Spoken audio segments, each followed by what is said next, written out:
सात संगत जी, प्यार से कहना धनंकार जी। सात संगत जी, आज के विचार हैं भक्ति का फल मन की स्थिरता।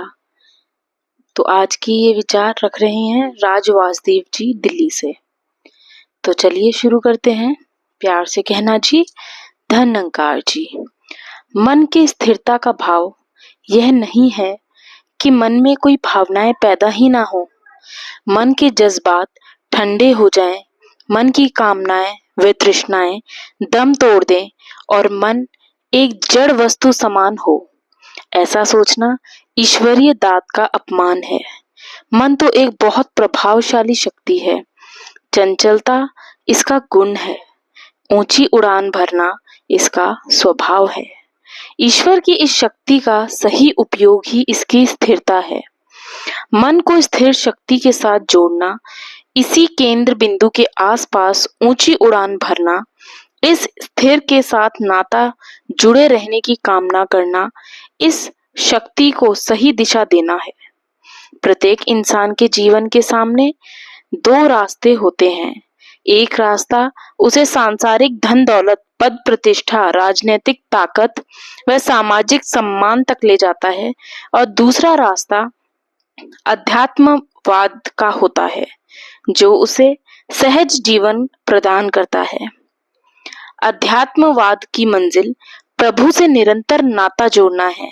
प्रभु जो अमर है, अविनाशी है, अटल है, सर्वशक्तिमान है, वह सर्वज्ञाता है।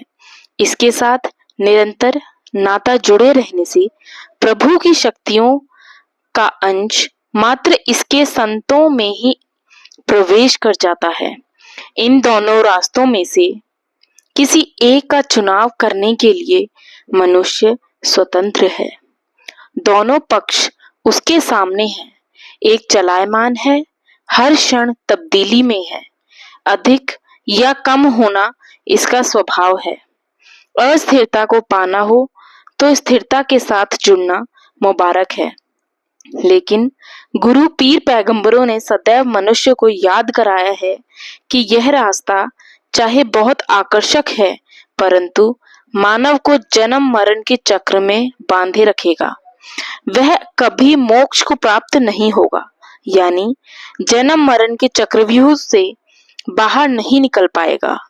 दूसरा रास्ता मन पर आत्मा का नियंत्रण है। स्थिर प्रभु को जीवन का आधार बनाना है। यह रास्ता भ्रम बुलेखों से छुटकारा पाकर केवल एक प्रभु पर विश्वास का है।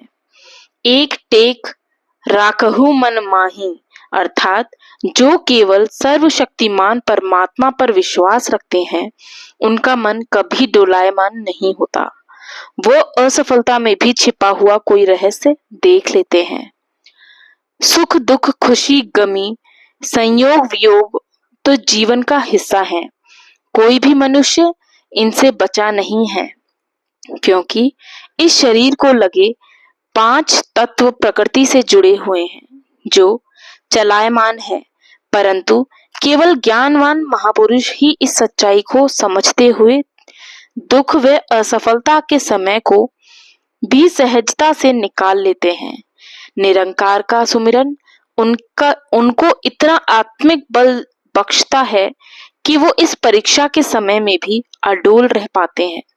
मन की संतुष्टि ही सहज जीवन की निशानी है। भक्त हमेशा सांसारिक प्राप्तियों की तुलना में प्रभु को ही मांगते हैं। जब प्रभु अपना हो गया, पदार्थ तो स्वतः ही प्राप्त हो जाएंगे।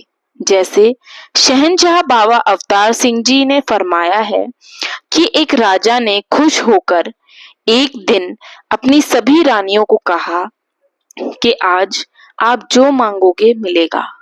सभी रानियां खुश हो गईं। सभी अपनी पसंद की वस्तुएं एवं शक्तियां मांगने लगी। किसी रानी ने हीरे मोती के गहने, किसी ने राज्य का कुछ भाग, किसी ने कुछ सेना आदि आदि मांग लिए। जब छोटी रानी की बारी आई तो उसने राजा को ही मांग लिया। अब उसके पास महल माड़ियां, शाही खजाना व फौजें खुद ब खुद आ गईं, क्योंकि राजा उनके पास था। इसी तरह जब हम निरंकार के बन जाते हैं या इसे अपना बल बना लेते हैं तो दुनियावी शक्तियां, पद प्रतिष्ठा, सुख सुविधाओं के साधन स्वतः ही मिल जाते हैं।